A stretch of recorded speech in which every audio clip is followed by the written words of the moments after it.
সকাল সকালে রেডি দুজনে। আমার বলতে একটা যেমন মনে হয় 1 সপ্তাহ ধরে পরে যাচ্ছে। কি 1 সপ্তাহ ধরে পরে যাচ্ছে কি এই জামাটা। বাইরে যা রোদ্দুর, ঘরে কাজ বাজ করা হয়ে গেছে, 2টো টেবিল ফ্যান বিক্রি করা হয়েছে, 300 টাকা পেয়েছি আজকে। 300 টাকা নিয়ে যাচ্ছি বাজারে।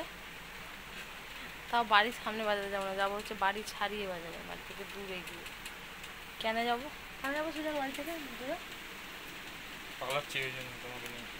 হুম, ধরো তো আমি মাস্কটা পরি।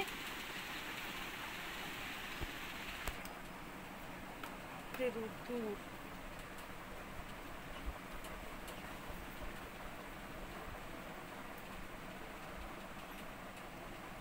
মাস্ক, ছাতা আর জলের বোতল নিই না। বাজারে ব্যাগটা না যাবো তো নিয়ে যাবে না, পয়সা তো নিতে হবেই না। টাকা নিই না। সেটা আমার হ্যাপি ডেন্ট, এটা আমার।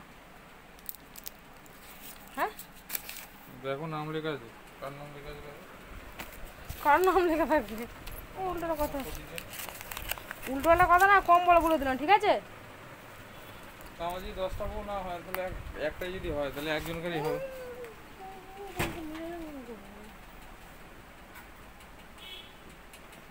তুমি চলে যাও না, আমাকে দেখতে হবে। আমি পারবো না, যেটা আনতে আছি তাহলে যাবো, দরকার পড়বে না হাটে, তাহলে আমরা কাছেই চলে যেতে বাজারে। হাটে নাকি ঘাটে গেলাম তো না। চলো আমি ফোনটা রেখে যাবো, চলো টাটা, এসে দেখাচ্ছি কি করছি।